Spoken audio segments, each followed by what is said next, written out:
du Père, du Fils et du Saint-Esprit. Amen. Bonne marche vers Pâques. Aujourd'hui, c'est le premier dimanche du Carême. Nous sommes en marche vers la célébration de la Pâque du Christ. Le peuple d'Israël, les Hébreux étaient en marche, 40 ans au désert en marche vers la terre promise. Nous sommes en marche vers le royaume des cieux, la vision béatifique. Mais avec les chrétiens, c'est 40 jours, ce n'est pas 40 ans, c'est 40 jours. C'est pour cela que nous l'appelons la Sainte Quarantaine. Nous sommes dans la Sainte Quarantaine. Les textes d'aujourd'hui sont riches en méditation. La première lecture, Deutéronome chapitre 26, versets 4 à 10. Qu'est-ce que Deutéronome nous dit? Dans ce texte, nous voyons l'offrande, la naissance de l'offrande dans l'église. C'est le texte qu'il faut lire pour connaître pourquoi il y a l'offertoire, l'offrande. Et dans cette offrande, la liturgie nous montre que tout ce que nous avons, nous le recevons de Dieu. Et nous devons offrir à Dieu nos. Et pendant la célébration eucharistique, qu'est-ce que le prêtre dit? Tu es béni, Dieu de l'univers, toi qui nous donnes ce pain, fruit de la vigne et du travail des hommes. Tu es béni, Dieu de l'univers, toi qui nous donnes ce pain, toi qui me donnes le manioc, toi qui me donnes le maïs, toi qui me donnes l'igname.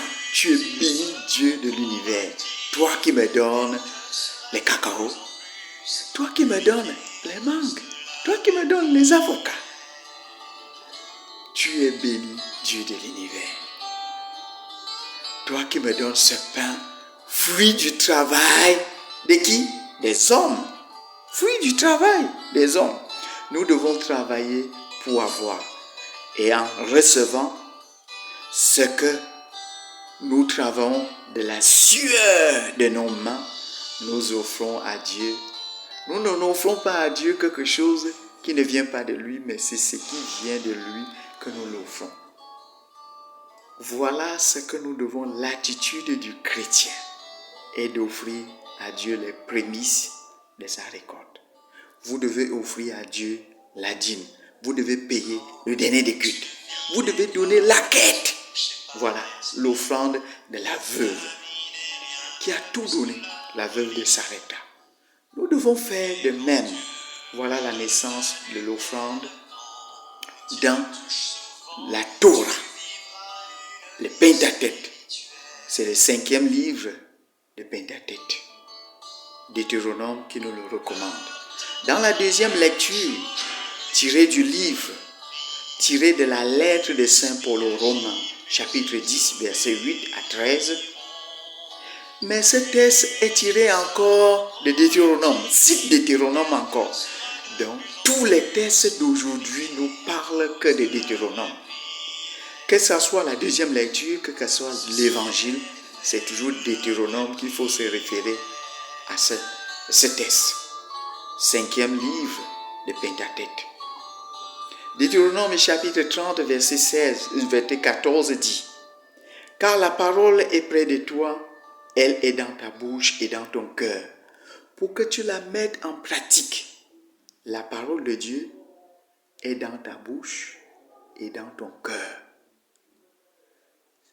Voilà comment Saint Paul développe ce passage de Deutéronome chapitre 30, verset 14. Il dit que quoi? Saint Paul dit: celui qui croit du fond de son cœur devient juste. Celui qui, de sa bouche, affirme sa foi parvient au salut. Dès que tu affirmes ta foi, oui, je crois en Jésus, tu es sauvé. Tu es sauvé. Proclamer que Jésus est le sauveur, le libérateur, le rédempteur, tu es sauvé. Invoquez le nom de Jésus, vous êtes sauvé. Mais du fond du cœur, si tu crois, Tu es juste. Seul le juste croit. Nous sommes justifiés par la foi. La foi grandit dans le cœur. Croire, c'est aimer. Et aimer, c'est témoigner sa foi par des actes concrets qui manifestent. Vivez ce que vous croyez et faites. Que vos actes, vos paroles reflètent ce que vous croyez.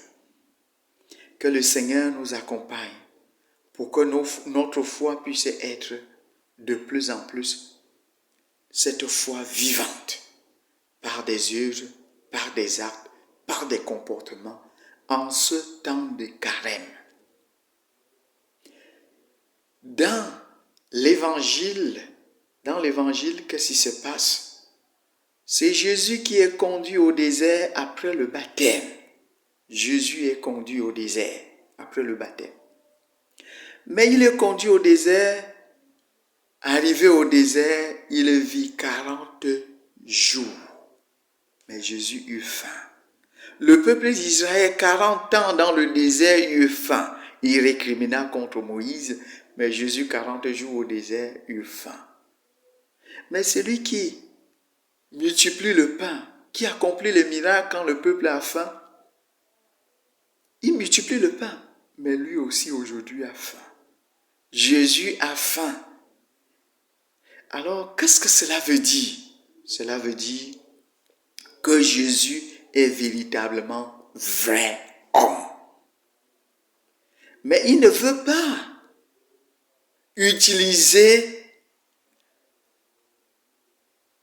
sa divinité comme vrai Dieu, mais il veut vivre véritablement comme un vrai homme qui a faim. Mais c'est là où nous voyons les 3 tentations. Comment Jésus va vivre les vraies 3 tentations en étant un vrai homme, le Fils de l'homme. Et il nous montre quelles sont les armes que nous devons utiliser pour détourner le diable, pour combattre le diable qui est le diviseur, qui crée la zizanie, qui crée le trouble dans nos vies. Mais il y a certains enfants, en volant, me disent, « Mon frère, c'est le diable qui m'a poussé à apprendre telle chose. C'est le diable qui t'a poussé à apprendre telle chose. C'est l'esprit du diable qui t'a poussé. Mais ce n'est pas le diable qui t'a poussé, c'est toi-même. Assume ta responsabilité quand tu fais du mal. Tu es responsable. Jésus veut nous montrer que nous pouvons refuser ce que le diable nous propose ou nous pouvons accepter. Quand tu acceptes, n'accuse pas le diable. C'est toi qui vas assumer la responsabilité. C'est toi qui vas aller en prison. C'est toi qui vas couper. Mais si tu refuses, tu as gagné. Qu'est-ce qui se passe? Le diable propose à Jésus en lui disant, mais si tu as faim, fais alors le miracle, comme tu fais souvent le miracle. Transforme ces pierres en pain. Jésus répond, nous donne les armes pour répondre au diable, pour combattre le diable. Deutéronome chapitre 8, verset 3. L'homme ne vivra pas seulement du pain, mais de toute parole qui sort de la bouche de Dieu. Nous devons combattre le diable par la Bible, par les saintes écritures. La Bible est un arme, c'est l'arme du chrétien pour combattre l'esprit du mal. Ça, c'est l'ordre économique. L'avoir, pour combattre l'avoir, l'ordre économique, l'ordre matériel, le matérialisme, c'est Deutéronome chapitre 8, verset 3. Deuxième tentation, c'est la tentation. Jésus nous a montré que nous pouvons refuser les propositions du diable. Nous pouvons refuser ou nous pouvons accepter. Ça, c'est dans l'ordre deuxième tentation, l'ordre politique, d'ordre politique. Qu'est-ce que Satan lui dit? Satan lui dit, si le démon l'amène alors plus haut et lui fit voir d'un seul regard tous les royaumes de la terre et lui dit, je te donnerai tout ce pouvoir à la gloire de ce royaume, car si elle m'appartient, si tu te prosternes devant moi. Jésus qu'a lui répondre dans Deutéronome chapitre 26, verset 10. Tu te prosterneras devant le Seigneur ton Dieu, que Dieu seul. L'adoration revient à Dieu. On ne peut que se prosterner devant Dieu, pas devant un homme. Ça, c'est l'ordre du pouvoir. Le pouvoir. C'est ça que nous cherchons. L'ordre politique. Le pouvoir revient à Dieu. Troisième tentation, d'ordre spirituel. Alors, le diable lui récite le Psaume 91. Il lui récite le Psaume 91, comme si Jésus aussi ignore. Voilà comment la ruse du diable. Et alors Jésus va encore lui donner encore troisième rond, lui jeter dans le tapis. Comme le diable pense qu'il a réussi avec Adam en jetant premier rond, il a jeté Adam dans le tapis. En lui disant, hey, est-ce que Dieu vous a dit que Adam et Ève sont tombés? Premier rond. Ils n'ont pas fait le premier rond. Voilà troisième rond. Jésus lui jette encore dans le tapis en utilisant Deutéronome chapitre 6, verset 16. Qu'est-ce que Jésus dit? Tu ne mettras pas à l'épreuve le Seigneur ton Dieu. Mes frères, ma soeur, voilà. Donc nous avons les armes. Jésus nous montre aujourd'hui que la parole est dans ton cœur. La parole est près de toi. Elle est dans ta bouche et dans ton cœur. Il faut seulement que tu la mets en pratique pour gagner toutes les batailles. Toutes les batailles, tu gagnes. Les batailles d'ordre économique, tu gagnes.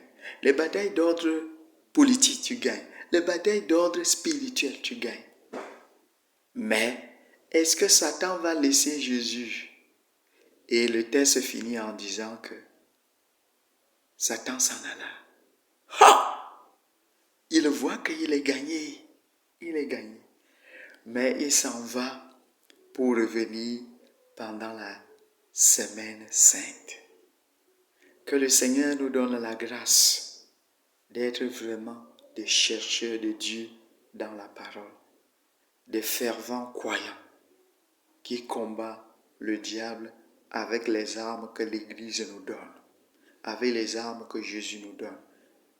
Que la parole de Dieu habite dans nos cœurs et que dans nos bouches, nous ne parlons que des versets bibliques. Nous avons beaucoup de messages de Twitter dans nos bouches que des paroles de Dieu. Nous ne pouvons pas vaincre le Satan avec des paroles de Twitter, avec des paroles de WhatsApp. Non, ce n'est pas des petits versets, des petits mots de Twitter. L'ordre économique, l'ordre politique et l'ordre spirituel, c'est avec Jésus. Si lui-même il dit qu'il est la parole de Dieu, le Verbe fait chair, prenons Jésus, celui qui a la Bible, à Jésus. Ignorer les Écritures, c'est ignorer le Christ. Connaître les Écritures, c'est connaître le Christ. Que le Christ habite dans nos cœurs. Bonne marche vers Pâques.